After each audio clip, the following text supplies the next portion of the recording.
Conceitos em ciências.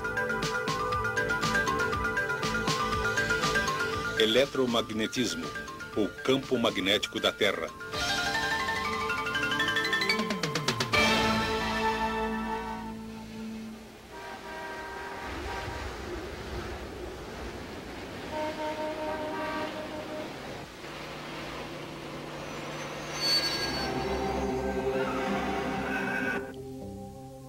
Neutralizando todos os campos magnéticos, seres de outros planetas poderiam parar toda uma cidade. Atualmente, porém, isso é só ficção científica.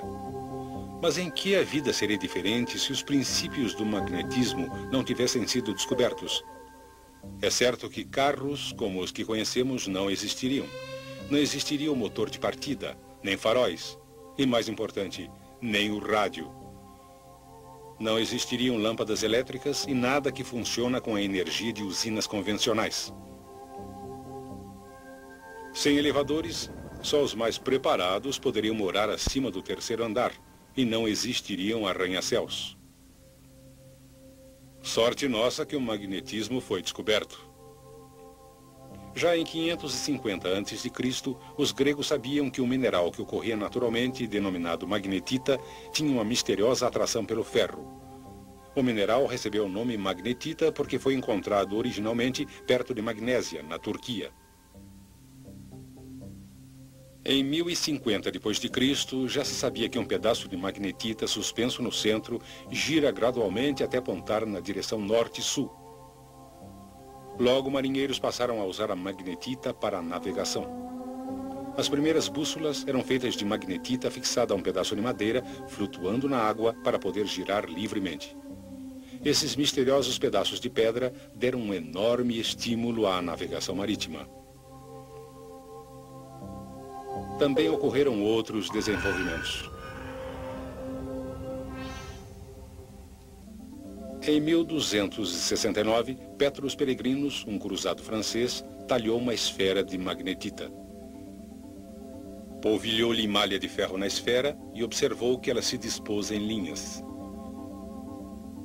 Estas linhas conectavam dois pontos na esfera que ele denominou polos. As linhas formadas pela limalha de ferro indicam a orientação norte e sul do campo magnético. Assim, uma bússola, colocada em qualquer lugar na esfera de magnetita, se alinhará com o campo magnético. O campo magnético, ao redor de um ímã, pode ser facilmente visto, cobrindo o ímã com papel e espalhando limalha sobre ele. A gravidade restringe a limalha ao plano do papel e o atrito impede que ela se mova para os polos do ímã. No espaço, quase sem a influência da gravidade, o padrão formado pela limalha de ferro toma um novo aspecto.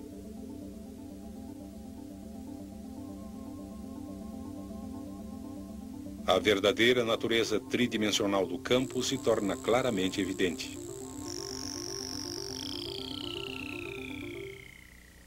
Porém, sem a força do atrito, a limalha migra rapidamente para os polos. Durante o século XVI, as bússolas se tornaram cada vez mais complexas, mas os exploradores ainda acreditavam que havia enormes montanhas de magnetita no Ártico que atraíam as agulhas das bússolas. Em 1600, William Gilbert, cientista inglês, concluiu que todo o planeta era um enorme ímã com um vasto campo magnético estendendo-se entre dois polos. Mas qual polo magnético deveria estar no topo do globo? Sabemos que o polo norte de uma bússola aponta para o norte. E também sabemos que os polos opostos se atraem. Portanto, como o polo magnético no Ártico atrai o polo norte de um ímã, o polo ártico deve ser de fato um polo sul. E o polo magnético antártico, um polo norte.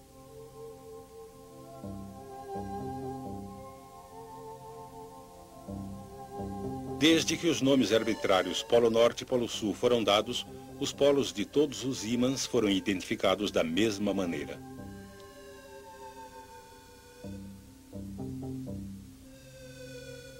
Por esse motivo, o polo ártico da Terra é considerado o polo sul de um ímã.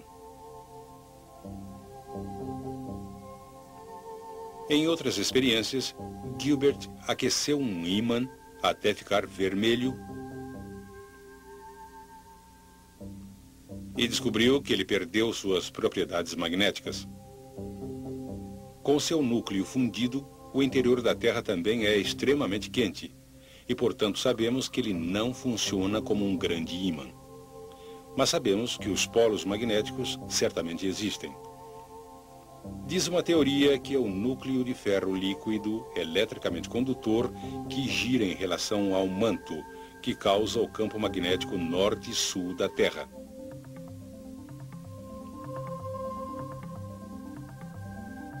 Porém, esses polos magnéticos não coincidem com os polos geográficos da Terra. Os polos geográficos são simplesmente as duas extremidades do eixo ao redor do qual a Terra gira e não são diretamente relacionados aos polos magnéticos.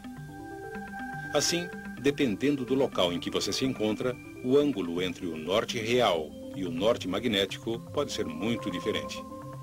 Por exemplo, se você vive em Eureka, no noroeste do Canadá, o ângulo entre o norte verdadeiro e o norte magnético é de 98 graus.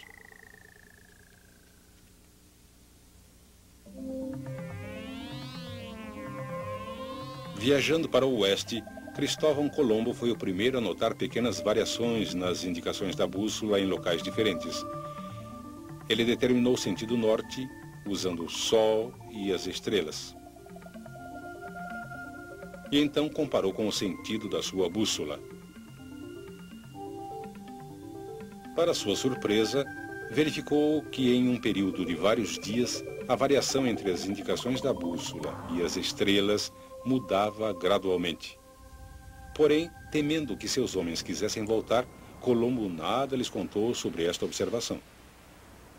O ângulo entre o norte magnético e o norte verdadeiro é conhecido por declinação magnética. Em Toronto, Canadá, a declinação magnética é de 9 graus a oeste do norte. Em Churchill, também no Canadá, a declinação é de 0 graus, porque uma linha que passa através do polo magnético e do polo geográfico também passa através de Churchill.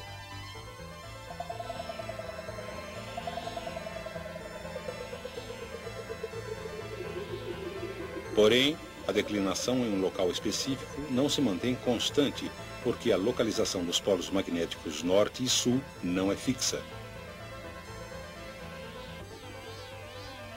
Outra característica importante do campo magnético da Terra é sua orientação em relação à superfície da Terra. Só no Equador o campo é paralelo à superfície da Terra. Em todos os outros locais, o campo é inclinado em relação à superfície. O ângulo entre a superfície da Terra e o campo magnético é chamado ângulo de inclinação. O ângulo de inclinação é medido com uma bússola especial denominada bússola de inclinação, que permite que a agulha gire verticalmente. Exatamente nos polos magnéticos, o campo é perpendicular à superfície. Obviamente, isso cria um grande problema quando navegamos em regiões polares com uma bússola magnética.